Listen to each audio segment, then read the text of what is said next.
ఒక drink bottle తయారు చేయడానికి నిజంగా ఎంత ఖర్చు అవుతుందో తెలుసా? కేవలం 30 నుంచి 35 రూపాయలు మాత్రమే. కానీ అదే డ్రింక్ బాటిల్ మనం ఒక కస్టమర్గా డ్రింక్ బాటిల్ కొనే టైంకి అది 100 రూపాయలుగా మారిపోతుంది. ఇక్కడే అసలు ప్రశ్న మొదలవుతుంది. ఈ మధ్యలో ఉన్న అదనపు 65 రూపాయలు ఎక్కడికి వెళ్తున్నాయి? అడ్వర్టైజ్మెంట్స్, డిస్ట్రిబ్యూటర్స్, డీలర్స్, రీటైలర్స్కి వెళ్తున్నాయి. ట్రెడిషనల్ మార్కెటింగ్లో సమస్య ఏంటో తెలుసా?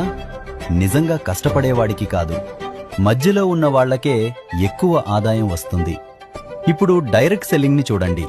ఇక్కడ కస్టమర్ నేరుగా కంపెనీతో కనెక్ట్ అవుతాడు.